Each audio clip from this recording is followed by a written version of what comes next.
December 8th, 1980, New York City. 40 years ago, a man shoots 5 bullets into the night, 4 of them taking away the life of John Winston Lennon, the former Beatle and eternal rock star. Surrounded by paparazzis in London, Paul McCartney, visibly shocked and terrified, expressed his feelings by saying, Don't know, yeah? Drag, isn't it? Okay, cheers. Come on. and to this day, people condemn him for this very statement. They only needed one sentence to tell that Lennon and McCartney couldn't stand each other, were never really friends, and were, in fact, enemies. But were they though? Was that the only time Paul talked about his former partner's death? If people only needed one line, 4 words, to decree their hate for each other, why can't they take all the love and affection those two men expressed for each other all over the years? Is hate more believable than love?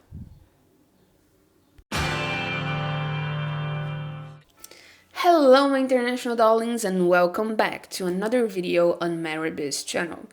And yes, that's me. Long time no see, right? In the last month, I took some time to recharge and went to São Paulo to see my friends. We went all together to Bob Green's expo, John Lennon the New York Years. Soon, I will be uploading a video about it, so stay tuned. During those 10 episodes of the Mclennon Series, I told you guys all about the story of John Lennon and Paul McCartney and the many reasons why people believe they had more than a friendship or a partnership going on. In this episode though, I want to stress not only what happened after John's death, but my final personal thoughts on what Mclennon was, is, and means to me. The phone rang. I picked it up. Can I speak to Paul McCartney? Asked the woman. He's busy at the moment. Who's calling? It's Yoko. Joe knew instinctively it really was John's widow, rather than a hoax. He told everybody to clear the room, and Paul took the call. I just closed the door and he was crying. He'd lost his best friend. Joe writing down on the day after John's murder. This quote was taken from the book Fab, An Intimate Life of Paul McCartney, written by Howard Sounds. In the same book, Danny Lane and Eric Stewart talk about the following weeks after the incident. He, Paul, was just very, very quiet and upset. I'm never going to fall out with anybody again in my life, he said. During the session, Paul fell into a lugubrious mood. He said, I've just realized that John has gone. John's gone. He's dead and he's not coming back.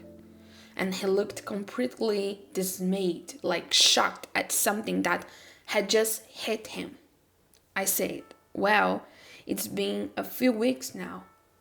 He said, I know, Eric, but I've just realized. A couple of years passed by and McCartney recorded Here Today, a love song about his relationship with John, as Paul himself described it. In the last video of this series, I explored this song and many others they wrote about each other. If you haven't seen it, I will leave it in a card so you can check it out. It's quite a long video, but it has some timestamps, so you can just skip to the songs you want to know more about. In an interview promoting the album Tug of War, Paul said, I was kind of crying when I wrote it. It's like a dialogue with John.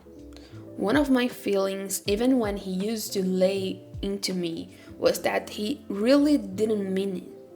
I could always see why he was doing it. There was this specter of me, which I understand because he had to clear the decks just like I did. In this song, John would hear me saying that and say, oh, piss off. You don't know me at all. We're worlds apart. You used to know me, but I've changed. But I felt I still knew him.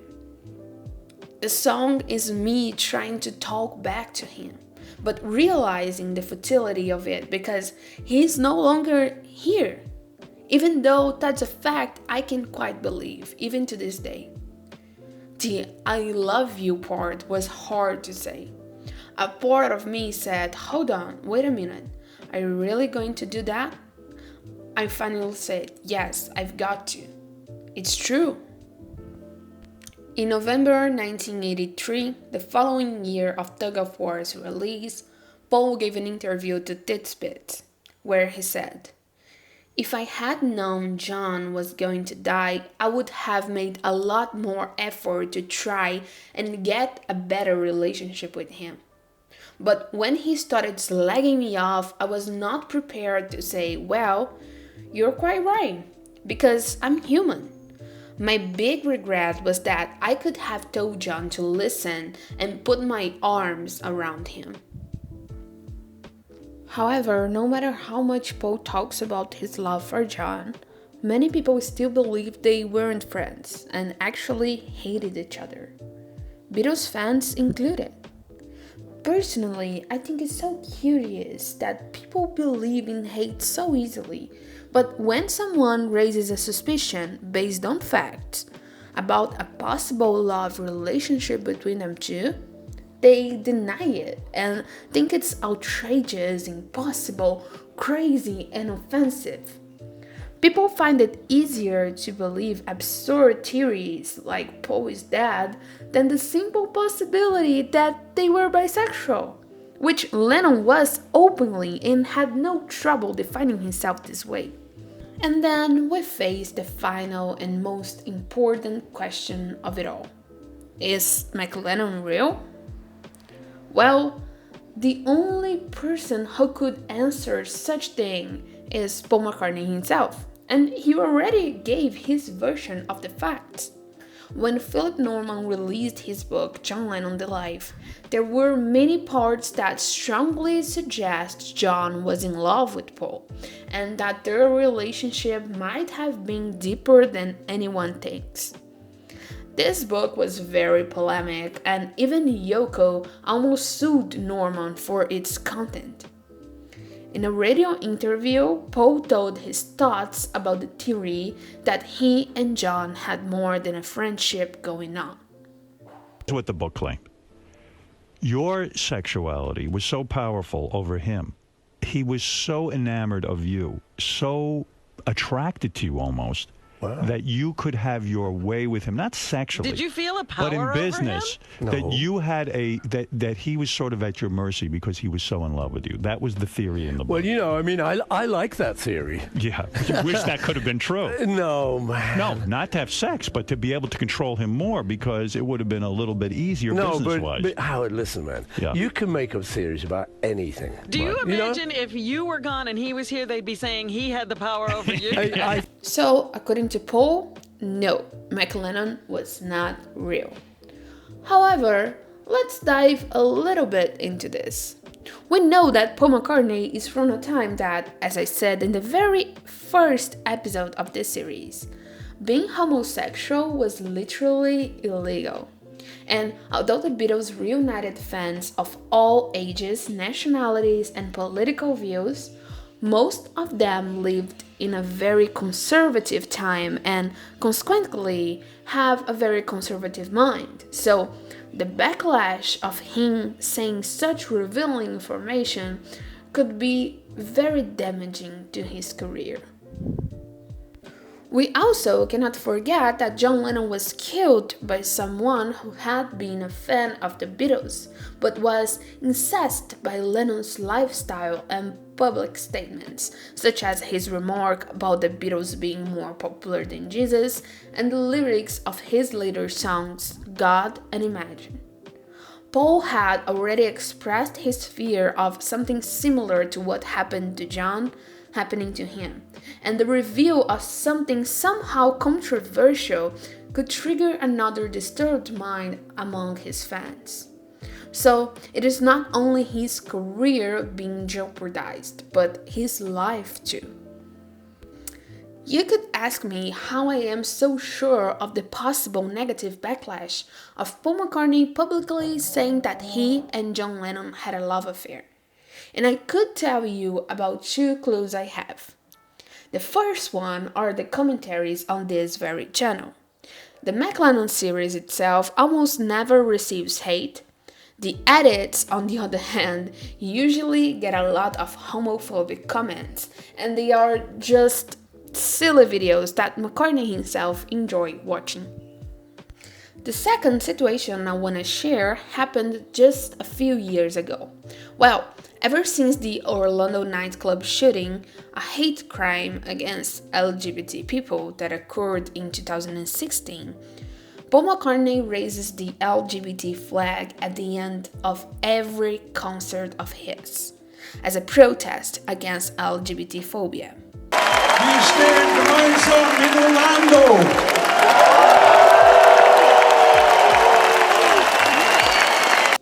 This practice annoyed the members of the Westboro Baptist Church, which on July 19, 2017 made a protest at the entrance of McCartney's concert in Wichita, Kansas. Just like the sir he is, Paul McCartney responded to the hate attacks on his Twitter by making the meme you can see on the screen right now. So yes, just like he might be telling the truth when he denied the possibility of him and John having an affair, he might as well just be scared of the consequences of telling the real story. But why is this even important? Isn't it kinda creepy to ship or study the relationships of two real people? Well, in this part of the video, I want to share with you guys on my personal thoughts about the importance of Mclennon in general. And yes, I will be entering the political field. So if you don't want to hear about this topic, although I think everyone should, feel free to skip this part. The Beatles fan base, as I said before, is mostly made by baby boomers, a surprisingly conservative generation. And it is so funny, if you ask me, to see people who lived through the sexual liberation movement in the 60s holding such intolerant opinions nowadays. But anyway, and just like the Beatles fandom, the political positions around the world are also occupied by mostly conservative, white, middle-aged men. Fun fact: during the wedding of Brazil's president's son, they played Queen and the Beatles. Bolsonaro, famous for his racist, misogynist, and homophobic declarations, used songs made by bands with openly bisexual leaders to bring joy to his son's party. The same guy who said that he would prefer his son to be a criminal than to be gay. When Andy Warhol said that England were artistically fed by homosexual culture and never gave homosexual people credit for it, only violence on return, I bet he didn't imagine that more than 50 years later we would still deal with this hypocrisy all over the world. It is a cruel position that LGBT people live in. We are the jesters. We make them happy, but if we fail, they want us dead. You can think whatever you want about the Beatles, but it is impossible to deny the fact that they were, if not the most popular, one of the most popular bands in history, and consequently, Lennon and McCartney the most popular duo of songwriters. Picture this: conservatives having to face the fact that their favorite songs, with all the emotional value they have for them, were actually written by a gay couple. I am not saying that this would change anything. I am just saying that it will be a hell of an impact in their thinking. Some of them will be angry, some of them will deny it, but I know that some of them would actually stop and think, well, if the people whom I admire so much were part of this all along, I guess they can't be that bad. And to me, this is what Mclennon is all about. Knowing that those who brought such beautiful songs and messages to the world were people who, just like me, believe that love is love. Of course, they made a cute couple and I do love their dynamic, but it is much bigger than this. Another points I have to raise are 1. During an off-the-record conversation with Hunter Daves in 1981, Paul revealed, I have some juicy stuff I could tell about John, but I wouldn't. Not when Yoko's alive or Cynthia. 2. In 1998, during an interview with Key Magazine, when they asked him how he would spend his last day with John, he simply said, in bed. And 3. I also remember seeing an interview in Rolling Stone where he said that he has 2 letters of John that he will never reveal because the content is too private. But I couldn't find it anymore, so there is no source for this information. To finish this episode and series, I would like to share the last information with you guys. During the recording of the album Tug of War, Paul invited Carl Perkins to work with him in the song Get It. To thank Paul for the invitation, Carl wrote him a song, My Old Friend. This episode is told in Keith Batman's book, The Beatles of the Record 2, The Dream is Over, but more detailed in this video that I'll be leaving in a card for you guys. The night before he left, a song came to Carl that summed up his warm feelings about the visit, and he couldn't get it out of his mind. It was so strong that Carl didn't even write it down, which he said was strange for him. He usually always wrote his songs down immediately. In the morning, Carl Perkins sang the song, which he named My Old Friend, for Linda and Paul, saying it was his gift for having him as a guest.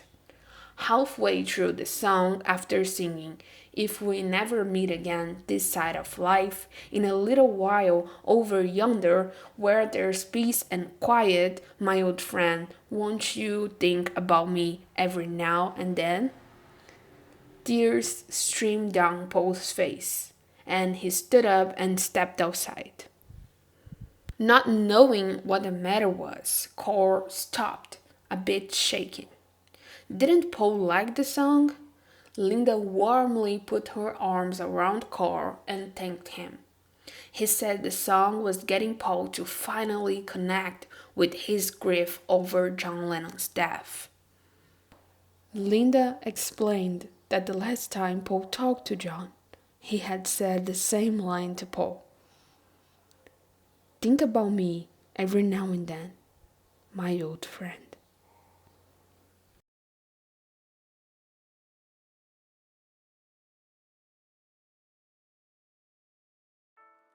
Oh, that's pretty much it, everyone. Thank you so much for listening to me through all those episodes. I really appreciate how much this channel is growing and how much feedback I'm getting from you. I'll be posting more diverse content from now on, so your support is really important for me. My social media is on the screen right now. Follow me there and let's be friends. Don't forget to subscribe, like this video, and share with a friend you think might like it too. Thank you so much once again, and I see you on the next video. Bye bye.